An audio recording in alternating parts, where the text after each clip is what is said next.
अस्सलाम वालेकुम स्टूडेंट। आज का हमारा टॉपिक है centre of mass and centre of gravity. Centre of mass क्या होता है, सेंटर ऑफ ग्रेविटी क्या होता है। स्टूडेंट अगर हम बात करें सेंटर ऑफ मास को मैं शॉर्ट फॉर्म में लेता हूँ CM, ठीक है। इसको मैं ले लेता हूँ CG, शॉर्ट हो जाएगा, लिखने में आसान हो जाएगा। तो सेंटर ऑफ मास अगर हमने मालूम करना है तो स्टूडेंट एक एग्जाम्पल पहले हम लेते हैं। सपोज करते हैं कि मेरे पास एक डस्टर है। सपोज मेरे पास एक डस्टर है, ये ठीक है स्टूडेंट। अगर मैंने इसको अब इस पर मैं अब इसके 3 पॉइंट मैं ले लेता हूँ। पहला पॉइंट, दूसरा पॉइंट, तीसरा पॉइंट, ठीक हो गया। अगर मैं इसके पहले पॉइंट 1 पर फोर्स अप्लाई करता हूँ, इस तरह मैं ये फोर्स अप्लाई करता हूँ इस पर, तो क्या होगा ये अब ये इस तरह रोटेट करना शुरू कर देगा, घूमेगा इस तरह, ठीक हो गया। अगर मैं दोबारा यही डस्टर लूँ और इसके पॉइंट 3 पर मैं फोर्स अप्लाई कर दूँ, यहाँ पर जब पॉइंट 3 पर फोर्स अप्लाई होगी तो क्या होगा, ये इस तरफ घूमना शुरू कर देगा, राइट। अब अगर यही डस्टर लें और इसके पॉइंट 2 पर फोर्स अप्लाई करें, जो कि इसका मिडल पॉइंट है ये, अब के बार क्या होगा, घूमेगा ये नहीं।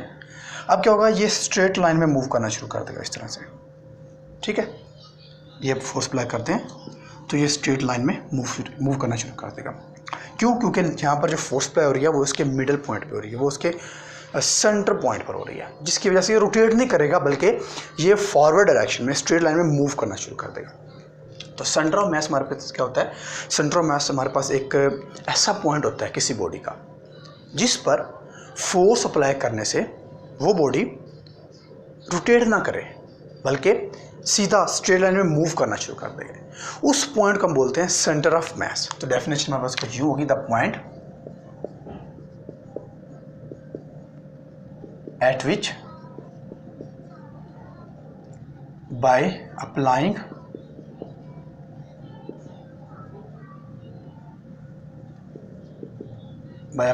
A force body begin to move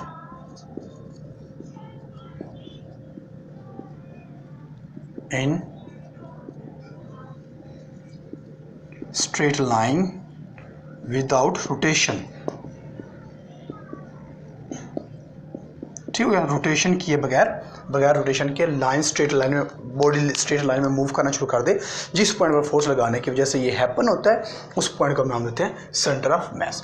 तो इस डस्टर का सेंटर ऑफ मास कौन सा पॉइंट है, दिस वन, ये वाला पॉइंट, ये हमारे पास होगा सेंटर ऑफ मास, क्लियर।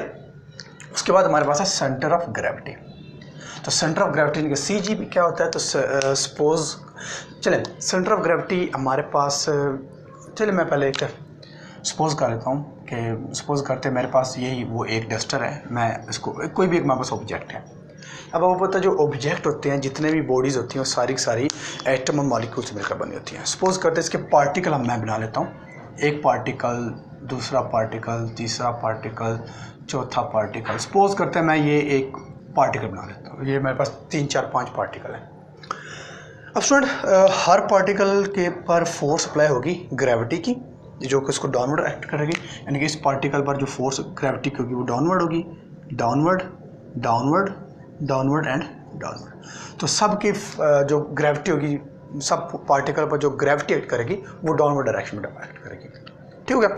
अब अगर इस हर बॉडी का एक ऐसा भी पॉइंट होता है जिस पॉइंट पर पूरी बॉडी का वेट एक्ट करता है, या फिर आप यूं भी कह सकते हैं कि एक ऐसा पॉइंट जिस पॉइंट की वजह से एक बॉडी बैलेंस में आती है, ठीक है।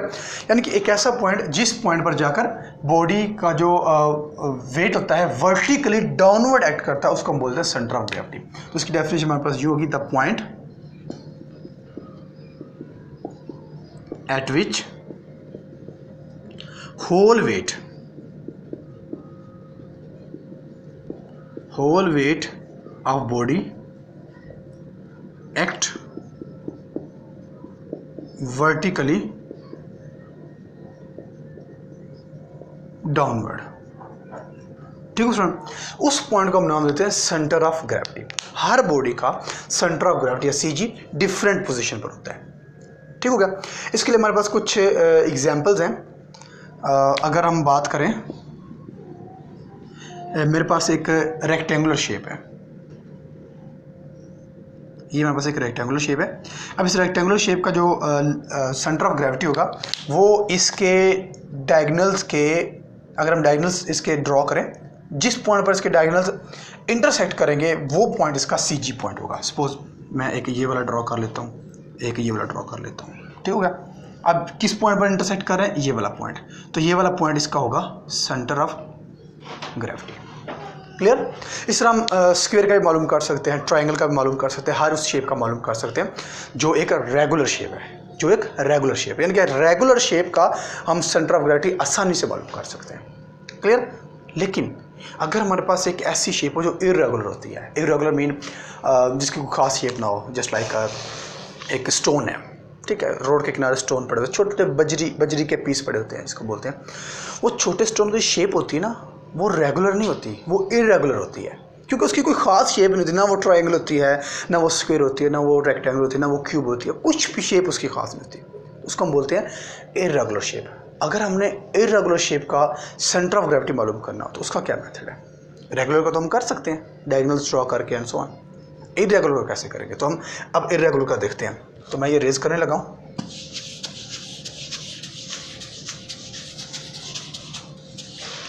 यानी कि centre of gravity of an irregular shape, centre of gravity of an irregular shape. ठीक है, इरेगुलर शेप का हमने सेंटर ऑफ ग्रेविटी मालूम करना है। तो ये कैसे करेंगे? सपोज करते हैं कि हमारे पास ये एक है, ये कोई भी हमारे पास वो इरेगुलर शेप है। ठीक हो गया। अब इस इरेगुलर शेप पर हम कोई फार्मूला अप्लाई नहीं कर सकते, कोई डायगोनल ड्रॉ नहीं कर सकते, तो इसका मालूम करने के लिए हम एक यूज करते हैं प्लम्ब लाइन। प्लम्ब लाइन, ये प्लम्ब लाइन क्या होती है स्टूडेंट? प्लम्ब लाइन जो होते हैं ना, मेसन जो होते हैं, कंस्ट्रक्टर जो होते हैं, मिस्त्री जिसको बोलते हैं, जो मकान या बिल्डिंग्स कंस्ट्रक्ट करते हैं, ये उनके पास एक डिवाइस होती है छोटी सी। अगर आपने कभी गौर किया हो, देखा हो, तो ये एक थ्रेड होता है, इसके सामने एक ये होता है, ये टॉप होता है, एक इस तरह ये लोहे का होता है टॉप, ठीक है, और यहाँ पर एक स्ट्रिप होती है इनके पास, ठीक है, और ये थ्रेड होता है, काफ़ी लेंथ होती है थ्रेड। अब ये लोहे का एक टॉप होता है और ये बहुत हैवी होता है, डेंसर होता है। इससे क्या करते हैं कि इससे यूज़ करके वो अपनी कंस्ट्रक्ट की हुई वॉल को बैलेंस करना, उनको पता चल बैलेंस कर सकते हैं।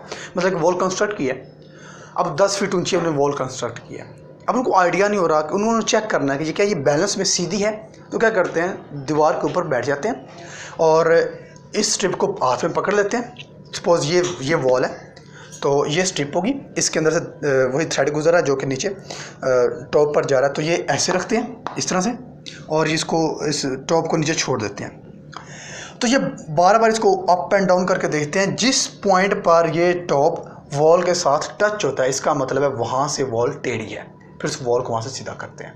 ठीक हो गया। तो ये प्लम्ब लाइन जो कि मिस्त्री यूज़ करते हैं और ये बैलेंस करने के लिए यूज़ होते हैं।